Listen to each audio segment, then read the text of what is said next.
কিয়ামতের ময়দানে রব্বুল আলামিন ডাক দিয়ে যদি বলে, ওগো আমার বান্দা, পশ্চিম জুয়ারার মুসলমান, 80 বছর 60 বছর তুমি আমাকে সাজদা দিয়েছো, নামাজ পড়েছো, আমি আল্লাহর পছন্দ হয় নাই। তোমার নামাজ তো আমার পছন্দ হয় নাই। তুমি সাজদা দিয়ে তাসবিহ পড়তে জানো নাই।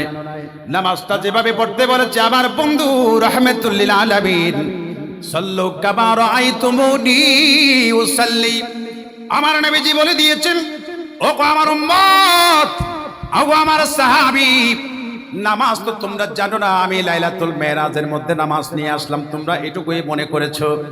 অথচ আমি মেরাজে যাবার সময়ও নামাজ পড়ে পড়ে গিয়েছি। জোরে বলুন সুবহানাল্লাহ। ঠিক না? জিবরাইল আমিন বারবার বলছেন, আমার নবীজি ইয়াসরিবের মধ্যে একটু নামুন। এই ইয়াসরিব হলো বুরাক থেকে আপনি নেমে যান, দাঁড়িয়ে যান, এটা আপনার মদিনায় পাক। এখানে আপনি মক্কা শরীফ থেকে মদিনা শরীফে হিজরত করে আপনি আসবেন। সুতরাং এই জায়গার মধ্যে আপনি 2 রাকাত নামাজ পড়ে নিন। জোরে বলুন সুবহানাল্লাহ। এবার বলুন তো, আমার নবীজিকে নামাজ কে শিখাইলো? আমার নবীজিকে নামাজ শিখিয়েছেন স্বয়ং রব্বুল আলামিন। জোরে বলুন সুবহানাল্লাহ।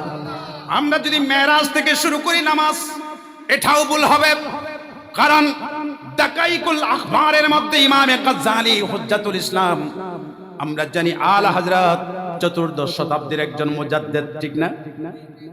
আলা হযরত মুজাদ্দিদ 14দশ শতাব্দীর মুজাদ্দিদ ইমাম গাজ্জালি, তিনিও ছিলেন একজন 14দশ শতাব্দীর নয় 14 জন মুজাদ্দিদের মধ্যে অন্যতম মুজাদ্দিদ হলেন ইমাম গাজ্জালি।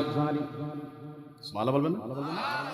দাকাইকুল আখবার কিতাবের মধ্যে এইরকম একজন বিশ্ববিখ্যাত মুজাদ্দিদ নকল করছেন, এখনো আদম বানান নাই। আমরা আদমের সন্তানেরা কোত্থেকে আসবো? কথা বলেন ঠিক কিনা? এখনো হাওয়া আলাইহিস সালাম তৈরি হয় নাই। আমার মা, বোন, খালা, ফুফি এরা কোত্থেকে আসবে? এখনো কেউ হয় নাই। কারণ আমাদের মূল গোড়া তৈরি হয় নাই।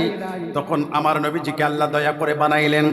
বানানোর পরে আল্লাহ তাআলা যখন প্রিয় হাবিবকে নূরে মুহাম্মাদিতা যখন বানিয়ে ফেললেন, দাকাইকুল আখবার কিতাবের মধ্যে নকল হচ্ছে। আমার নবীজি দাঁড়িয়ে গেলেন, ওগো আল্লাহ, এত সুন্দর আমার আল্লাহ, আমি দাঁড়িয়ে কি করব চিন্তা করতে পারছি না।